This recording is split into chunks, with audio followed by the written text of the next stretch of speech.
దేవునికి సమస్త మహిమ కలుగునుగాక. వాక్యం వినుచున్న మిమ్మును దేవుడు బహుగా దీవించునుగాక. విడుదల కొరకు అనేకులు తపించుచున్నారు.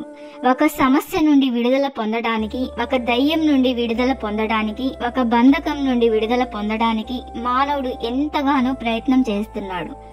పలు విధమైన ఆరోగ్య సమస్యలు, వ్యాధుల నుండి విడుదల కొరకు, పలు విధమైన అపవాది బంధకాల నుండి విడుదల కొరకు, పలు విధమైన ఇరకాటమైన స్థితుల నుండి విడుదల కొరకు, శాపముల నుండి విడుదల కొరకు మానవుడు ఎంతగానో ప్రయత్నిస్తున్నాడు. కొందరు దయ్యముల నుండి విడుదల పొందాలని, వచ్చిన అనారోగ్య సమస్యల నుండి విడుదల పొందాలని మాంత్రికులను ఆశ్రయిస్తున్నారు. కొందరు పాపం నుండి విడుదల పొందాలని పుణ్యస్థలాలకి, పుణ్యనదుల దగ్గరికి వెళ్లి స్నానాలు చేస్తున్నారు. కొందరు అధికారులు, నాయకుల దగ్గరికి వెళ్తున్నారు, కానీ వారు విడుదల పొందుటలేదు. ప్రియమైన దేవుని బిడ్డలారా, ఈ లోకంలో ఎవరి వలన విడుదల కలగదు. మనం ఒక విషయాన్ని గ్రహించాలి, విడుదల ఎవరి వలన కలుగుతుంది అని తెలుసుకోవాలి. యోహాను సువార్త 8వ అధ్యాయం 32-36 వచనాలు. సత్యము మిమ్మును స్వతంత్రులనుగా చేయనని చెప్పగా, కుమారుడు మిమ్మును స్వతంత్రులుగా చేసిన ఎడల మీరు నిజముగా స్వతంత్రులై ఇందురు. దేవుని కుమారుడైన యేసు ప్రభు మిమ్మును స్వతంత్రులుగా చేస్తే అప్పుడు మీరు నిజముగా స్వతంత్రులై ఇందురు. అప్పుడు మీరు నిజముగా విడుదల పొందుదురు. ప్రభు అయిన యేసు క్రీస్తు వలన మాత్రమే విడుదల కలుగును. సత్యము మిమ్మును స్వతంత్రులుగా చేయును. సత్యము అనగా ప్రభు అయిన యేసు క్రీస్తు. నేనే మార్గము, సత్యము, జీవము అన్నాడు. ఈ లోకంలో ఎవరి వలన విడుదల కలుగదు. ప్రభు అయిన యేసు క్రీస్తు వలనే విడుదల, రాజుల వలన కలుగదు. దానియేలు 6వ అధ్యాయం 14వ వచనం వాక్యం తెలుపుతుంది. దేవుని దాసుడైన దానియేలు సింహపు గుహలో పడద్రోయబడకుండా ఆ పరిస్థితి నుండి తప్పించడానికి రాజు ఎంతగానో ప్రయత్నించాడు. సూర్యుడు అస్తమించే వరకు ప్రయత్నం చేశాడు, కానీ అతని వలన కాలేదు. ఆ రాజు దానియేలును విడిపించలేకపోయాడు. దానియేలు అనుదినము తప్పక సేవించుచున్న తన దేవుడే దానియేలును రక్షించాడు. మాంత్రిక శక్తులతో బంధింపబడి విడుదల లేక బాధపడుతున్న వారు ఎందరో. మాంత్రిక శక్తులు దేవుని ఎదుట పనిచేయలేవు. నిర్గమకాండం 3వ అధ్యాయం 8వ వచనం ప్రకారము దేవుడు తన ప్రజలైన ఇశ్రాయేలీయులను విడిపించి నడిపించడానికి దిగివచ్చాడు. ఇశ్రాయేలీయులు పెట్టిన మొర, మూల్గులను దేవుడు విన్నాడు. నిర్గమకాండం 5వ అధ్యాయం 9వ వచనం. ఆ మనుష్యుల చేత ఎక్కువ పని చేయింపవలెను, దానిలో వారు కష్టపడవలెను. ఐగుప్తీయులు ఇశ్రాయేలీయుల చేత ఎక్కువ పని చేయిస్తున్నారు, ఎంతో శ్రమ పెడుతున్నారు. ఎందుకు ఇశ్రాయేలీయుల పట్ల వారు అంత కఠినంగా ప్రవర్తిస్తున్నారు? ఇశ్రాయేలీయులు ఐగుప్తీయుల చేతిలో ఉన్నారు.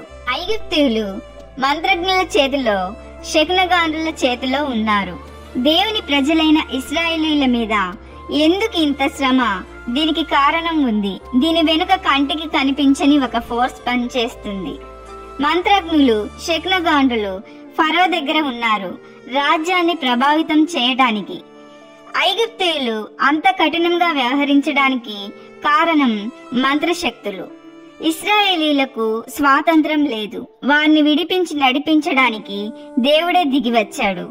మోషేను ఎన్నుకొన్నాడు. మోషే ద్వారా వారిని ఆ బానిసత్వం నుండి బయటకి తెచ్చాడు.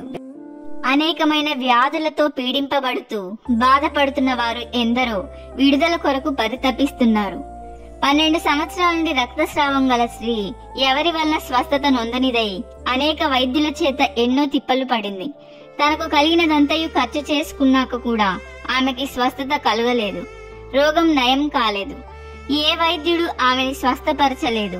ఆమె విశ్వాసంతో యేసయ్య వస్త్రపు చెంగు ముట్టగానే ఆమెని స్వస్థత కలిగించి ఆ రోగం నుండి విడుదల కలిగి సమాధానం పొందుకుంది. ప్రభు అయిన యేసుక్రీస్తు వలనే ఆమె ఆ అనారోగ్య సమస్య నుండి విడుదల పొందింది. ఏ వైద్యుడు ఆమెని బాగు చేయలేకపోయాడు. ఆమె ధనం ఆమె రోగాన్ని నయం చేయలేకపోయింది. బలహీనతల్లో, బంధకాల్లో బంధింపబడి విడుదల లేని వారు ఎందరో.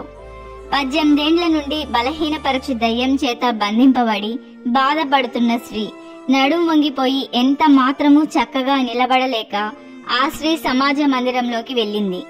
యేసయ్య బోధ వింటుంది.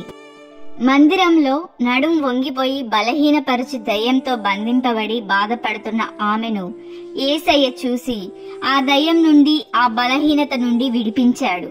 ఆ బంధకము, ఆ బలహీనత నుండి విడిపించబడి స్వతంత్రురాలైంది.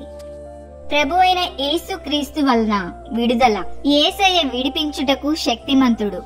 ఏ శాపం నుండైనా, ఏ రోగం నుండైనా, ఏ మంత్రశక్తుల నుండైనా, ఏ దయ్యంల నుండైనా, ఇటువంటి బలహీనత నుండైనా విడిపించుటకు ఆయన శక్తిమంతుడు. ఆయన వలనే విడుదల. దానియేలు వలె మనం ఎప్పుడూ కూడా ప్రభువును సేవించాలి. 12 సంవత్సరాల రక్తస్రావం సమస్య నుండి విడుదల పొందిన స్త్రీ వలె విశ్వాసం కలిగి ఉండాలి. ఇశ్రాయేలీల వలె దేవునికి మొరపెట్టాలి. 18 ఏండ్లుగా నడుం వంగిపోయి ఆ సమస్య నుండి విడుదల పొందిన స్త్రీ వలె మందిరంకి వెళ్ళాలి. వాక్యం వినాలి. ఈ వాక్యం వినుచున్న మన జీవితాల్లో ఉన్న సమస్యల నుండి విడుదల పొందుదుము గాక. ఆమేన్. ప్రార్థన. ప్రియమైన పరలోకపు తండ్రి, మీకు మహిమ. ఎందరో బిడ్డలు ఈ భూమి మీద పలు విధమైన సమస్యల్లో బంధింపబడి బాధపడుతున్నారు. వారికి నీ ప్రియ కుమారుడైన ప్రభువైన యేసుక్రీస్తు నామంలో విడుదల కలుగునుగాక. ఆమేన్.